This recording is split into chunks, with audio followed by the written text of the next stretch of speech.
I'm here with my classmates.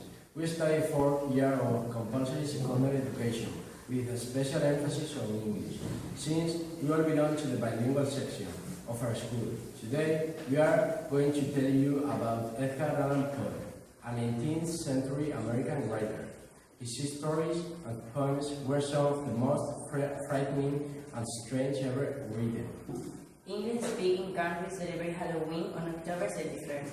It is mostly a holiday for children, who like to be frightened, yet many grown people observe Halloween.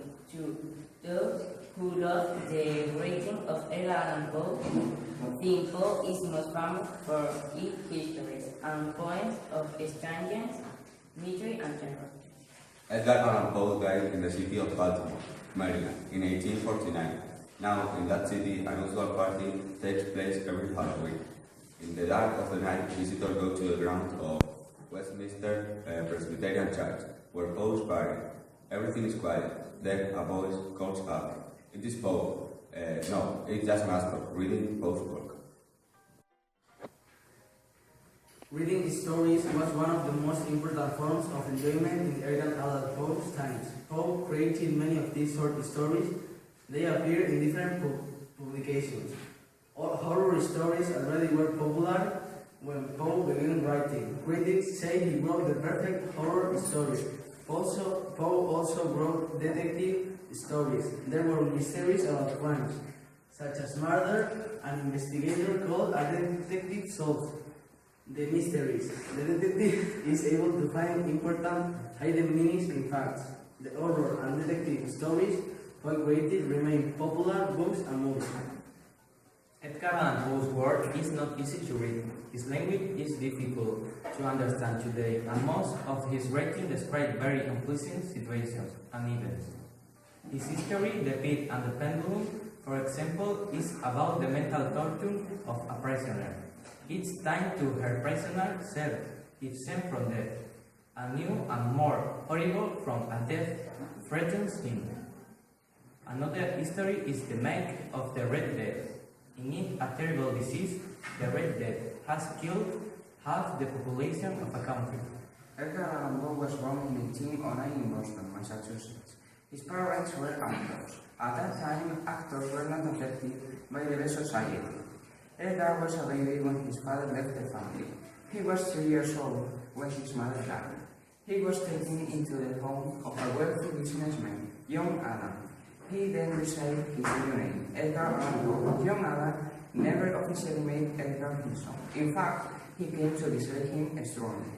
Edgar attended schools in England and in Richmond, Virginia, USA. As a young man, he attended the University of Virginia. He was a U.S. student.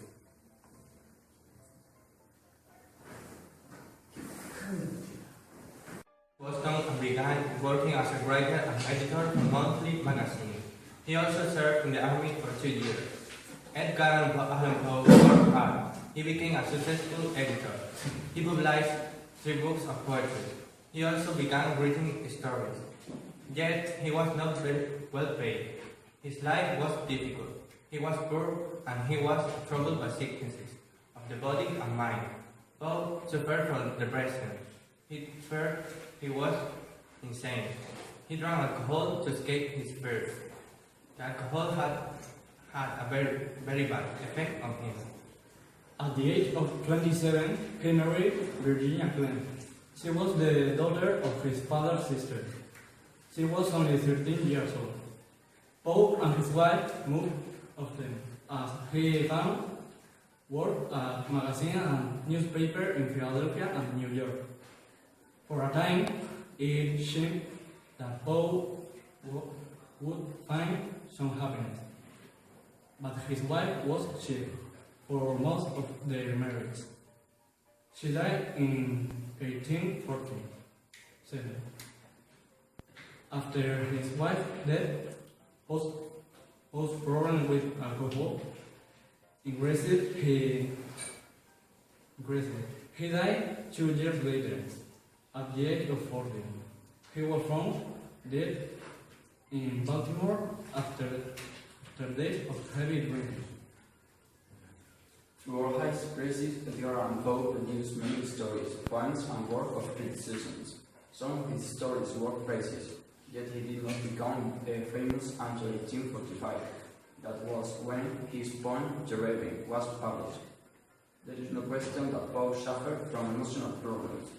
One critic said Poe's spirit was torn. He said Poe's stories were often about his own divided nature. Each person in his stories showed a different side of the writer. Critics say Poe discovered a new artistic universe, a universal theme. It was a period where the line between reality and unreality is extremely thin. Even critics who praise Poe agree that there are many difficulties in his work. These difficulties place Poe's writing outside the main body of American literature. Most American writing is realistic. Poe's interest and way of writing were not realistic at all. Poe's best known poem is The Raven. Some people love it. They say it's like music. The word nevermore is repeatedly used through the lines of The Raven. The Raven is about a man whose great love. Lenore has died. She gone forever, but the man cannot accept that her happiness is gone. He sits alone among his books. Late at night, he hears a noise at the window. Here is the beginning of the poem. Well, I pondered, wake and weary, over many a quaint and curious volume of forgotten love. Well, I note, near the naping, suddenly there came a tapping, as of some one gentle rapping at my chamber door. This some visitor, I muttered, tapping at my chamber door. Only this and nothing more. The man looks out the window and sees only blackness. Deep into the darkness peering, long I stood there wondering, fearing, doubting, dreaming dreams no mortal ever dared to dream before. But the silence was unbroken, and the stillness gave no token, and the only word there spoken was the whispered word, Lenore. This a whisper, and an echo murmured back the word, Lenore, merely this and nothing more. But there is something on the window. It's a large black bird, a raven. It's come into the room like the spirit of death and hopelessness. It is on a small statue above the door. The raven can speak just one word, nevermore, meaning never again. The never say, nevermore. The man begot frightened. He does not know if the raven is just a bird or an evil spirit. We know the raven will never leave the man's room. So be like it. Nevermore. Nothing the alliteration in nevermore. Biography. Now, some of our classmates are going to read other poems. Virginia will be reading A Dream Within a Dream. Anna will be reading El Dorado. Amaya will be reading Alone. Carlos will be reading Annabel Lee. Juan will be reading A Valentine. Laura will be reading The Spirits of the Dead. Victoria will be reading To the River. Alejandro will be reading The Valley of Unrest. Advent within Advent. Take his feet upon the road, and imparted from you know that much left me above. You are not wrong, Houdin, that my days have been a dream. Yet if hope has flown away in a night or in a day, in a vision or in a moon, if therefore that is gone, all that we see or sing is but a dream within a dream. I stand amid the road of a short human shore, and I hold within my hand grains of the golden sun. How few yet how they breathe. Throw my fingers to the deep, will a weep. Oh good, can I not grasp, then with a tighter grasp. Oh good, can I not say, one from the fireless wave, is all that we see or sing, but a dream within a dream. Gaily we die, a gallant knight, in sunshine and in shadow, had journeyed long, singing a song in search of El Dorado. But he grew old, this night so bold, and o'er his head a shadow fell as he found that looked like El Dorado. And as his strength failed him at length, he met a pilgrim shadow. Shadow, said he, Where can it be, this land of El Dorado? Over the mountains and of the moon, down the valley of shadow. Ride boldly, ride, the shadow replied, if you seek for El Dorado. From childhood's hour I have not been, as others were. I have not seen, as others show. I could not bring my vision for a common spring. From the same star I have not taken my sword. I could not awaken my hair to yell at the same tone. And all I loved alone. Then, in my childhood, in the dawn of a small stormy light was dawn. From very depth of wood and eye, my mystery which binds me still. From the torrent or the fountain, from the red cliff of the mountain, from the sun that roam me rolls. It is autumn, tint of gold. From the lighting in the sky, it spaced me flying by. From the harbor and the storm and the cloud that took the form. When the rest of living was blue of a demon in my view. It was many and many years ago, in a kingdom by the sea, that I maiden there lived, whom you may know by the name of Annabelle. And this maiden she lived with no other doubt than to love and be loved by me. She was a child, and I was a child, in this kingdom by the sea. But we loved with a love that was more than love, I and my Annabelle, with a love that the wind spirits of heaven coveted her and me. And this was the reason that, long ago in this kingdom by the sea, a wind blew out of a cloud by night, chilling my Annabelle, so that her high-born kings came and bore her away from me to shut her up in a sepulchre in this kingdom by the sea. The angels not half so happy in heaven when abiding her and me. Yes, that was the reason, as all may know in this kingdom by the sea, that the wind came out of a cloud, chilling and killing my Annabelle. But our love, it was stronger by far than the love of those who were older than we, of many far wiser than we, and neither the angels in heaven above, nor the demons down under the sea, can ever dissever my soul from the soul of the beautiful Annabelle. For the moon never beams without bringing me dreams of the beautiful Annabelle, and the star never rise but I see the bright eyes of the beautiful Annabelle. And so, all the night tide, I lie down by the side of my darling, my life and my bride, in her sepulchre there by the sea, in her tomb by the side of the sea.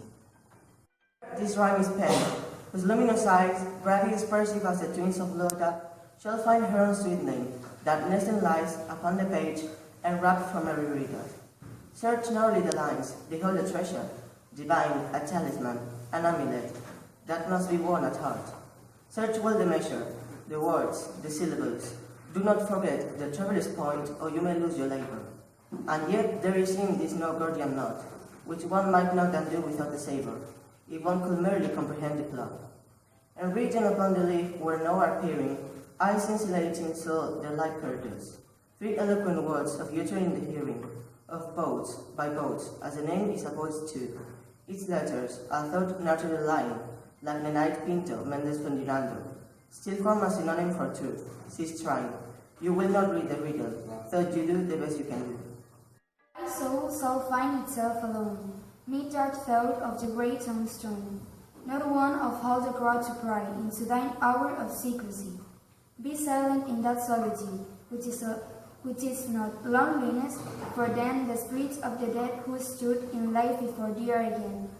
In death around thee, and they will shouting overshadow thee be still. For the night the clouds shall frown, and the stars shall look not down. From their high thrones in the heaven will like hope to mortals given. By the red earth without beam, to thy weary soul seems as a burning and a fever, which will cling to thee forever. Now our thoughts thou shalt not vanish, now our visions never to vanish. From thy spirit shall they pass, no more like dewdrop from the grass.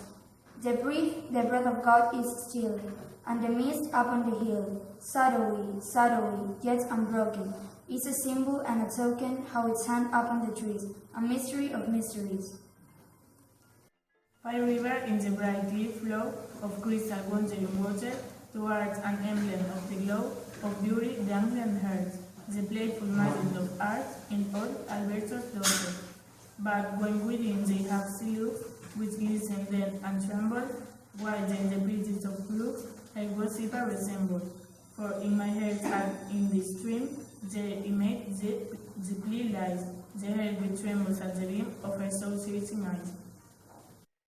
Once he smiled a silent death, where the people did not dwell. They had gone into the wars, trusting to the midnight stars. nightly from the arches towers, to keep watch out of the flowers. In the midst of Willow Lake, the red sunlight lazily lay. And which visitors all confess, they sat valid restlessness. Nothing there is motionless, nothing save the earth that brood over the magic solitude. Abide not when I stare those trees that palpitate like the chill seas around the misty hybrids. Abide not when those clouds are driven that rustle through the unked heaven, usually from more chill even. Over the violets that there that lie in myriad types of the human eye, over the lilies there that wave and weep above a nameless grave. They wave from out their fragrant tops, eternal dews come down in drops. They weep from off their delicate stems, perennial tears destined in gems. Well, I hope you like it. Also, the students of the third year of compulsory secondary education will be reading a full short story, The Telltale Heart. Happy Halloween.